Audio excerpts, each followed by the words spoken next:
The yard was full of noise. Smoke hung in the air like a gray curtain. Sirens screamed. A helicopter circled low over the walls, and men on the ground shouted orders through bullhorns. On the field below, hundreds of inmates stood shoulder to shoulder behind makeshift shields, mattresses, boards, pieces of metal torn from beds. Some held signs with simple words: food, medical care, dignity. On the catwalks above, officers in hard helmets waited, still as statues. Everyone knew what might happen next. Everyone felt it in their stomachs. A voice on the bullhorn said, "This is your final warning."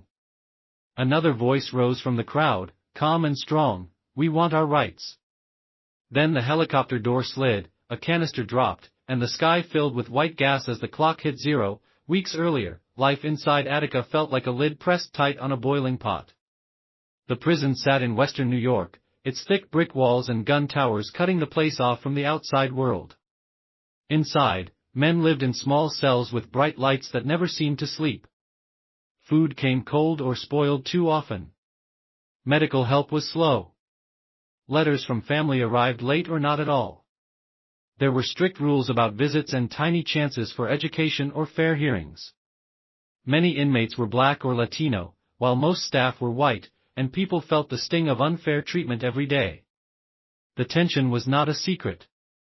It was a hum you could feel in the hallways, a wait in the mess hall, a silence in the yard before the first whistle. Every morning started the same: metal doors, count after count, the shuffle of boots down the tier. Inmates learned to read faces: who had slept badly, who was angry, who might snap. They learned to move like water around trouble. Some found steady peace in small routines: a push-up set in the cell, a letter written to a child, a careful shave, a prayer whispered with eyes open. Others held their worry inside until it felt like a stone in the chest. There were small sparks. A tray of food with maggots 1 week. A sick man told to wait another week. A book request denied. A punishment that lasted too long. The list grew. In the yard, whispers turned to plans. The men drew up a set of clear points: simple things any person would want: decent food, fair medical care, basic respect, the right to be treated like a human being. They wanted real changes, not promises. They wanted someone to listen. On a hot September morning in 1971, the lid blew off. It began with a scuffle, a door, a rush, a spread of motion no one could stop. Alarms sounded. Men moved fast. Some officers were grabbed, and some inmates tried to shield them from harm. Others hurried to organize the chaos so it would not swallow them whole. The yard known as the Yard filled like a stadium. In minutes it felt as if the whole prison had shifted its weight onto one square of ground. Then something surprising happened. Instead of falling apart, the group began to build order. They made a medical station with the few supplies they could find. They set up large signs so the helicopter above could read their demands. They formed teams to keep the peace, protect the hostages, and pass water to tired men. When arguments broke out, calm voices stepped in. The plan was to be seen and to be heard, not to burn the place down. "We are men," someone said, standing on a small platform. "We want to live like men." News spread beyond the walls. Reporters came. Lawyers came. Community leaders came. Messages went back and forth between the yard and the state. The men offered a 28-point list. The points were not wild or strange. They asked for better care, fair rules, and respect. In the middle of the yard, a quiet area was kept for the hostages, officers and staff.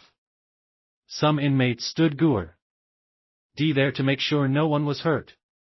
It shocked people outside to learn the hostages were being protected by the same men the state called dangerous.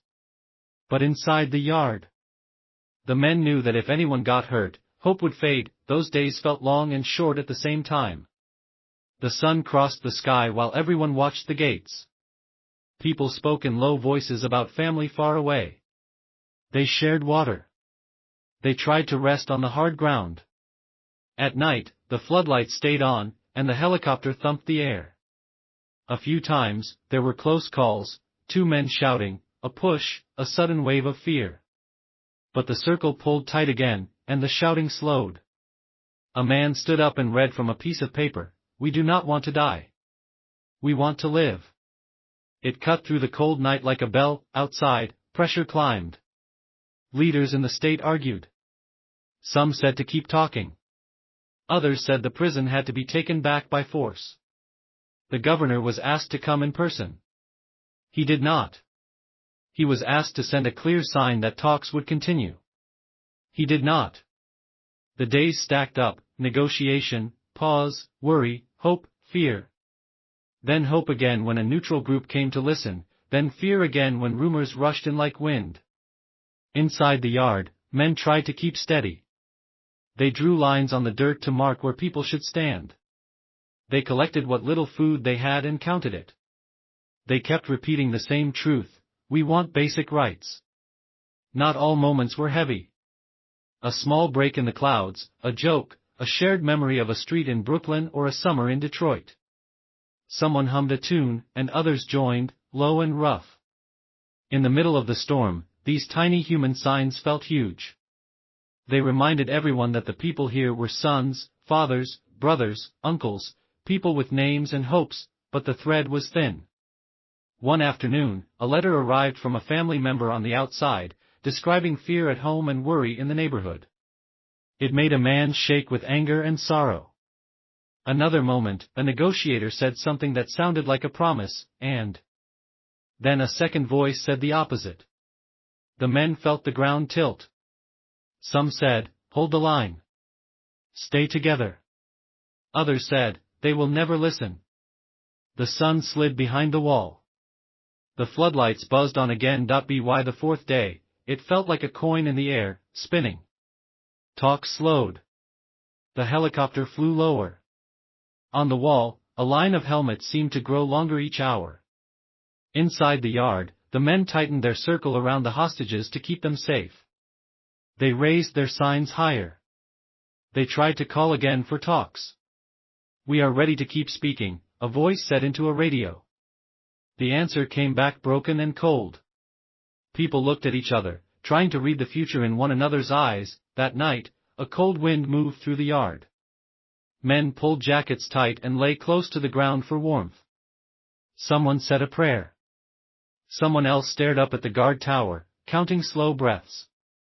Hours later, a lookout whispered, "More troopers." Boots clicked on metal. A light flashed once, twice. The men rose to their feet and formed lines the way they had practiced. They lifted their shields. They repeated the rule: no one touches the hostages. No one. Then morning came hard and bright. The sky looked like scraped steel. The helicopter circled again, closer now. A voice on the bullhorn said, "This is your final warning." In the yard, a leader raised his hands and tried to speak into the noise. He asked for one more hour. He asked for a promise that men would not be hurt if they lowered their signs. The answer was the rotor's roar. The men held their ground. Some closed their eyes. Some whispered a name they loved. And then, with no more time left, a door on the helicopter slid, a canister dropped into the air, and a white cloud blossomed over the yard as troopers along the wall lifted their weapons and the first shot cracked through the air like thunder. Then came another. And another. The white smoke from the helicopter mixed with the dust rising from the ground, turning everything into a blinding fog. Screams echoed through the yard as men scattered, choking and covering their faces. Some tried to help the hostages, dragging them behind walls made of tables and benches. Others dropped to the ground, coughing so hard they couldn't breathe.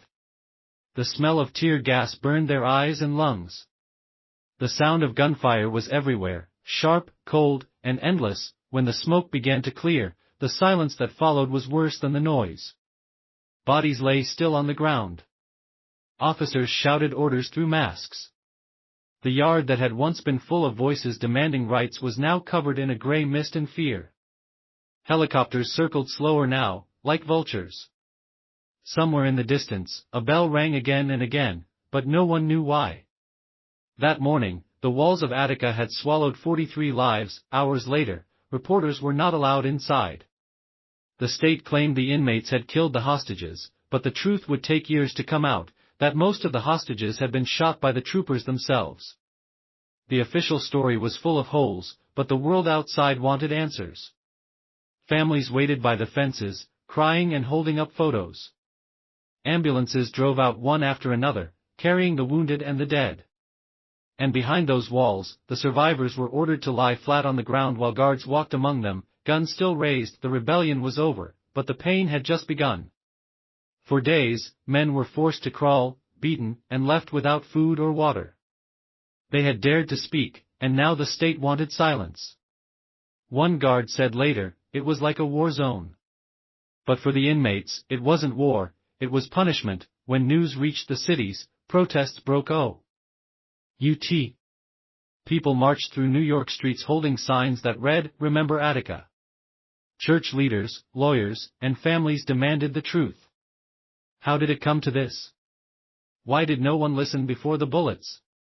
Governor Nelson Rockefeller faced heavy criticism. He said he had to restore order, but many believed it was about control, not safety. Inside the prison hospital, survivors whispered to each other through broken jaws and cracked lips. Some had lost friends they'd lived beside for years. They talked about what had happened, trying to make sense of it.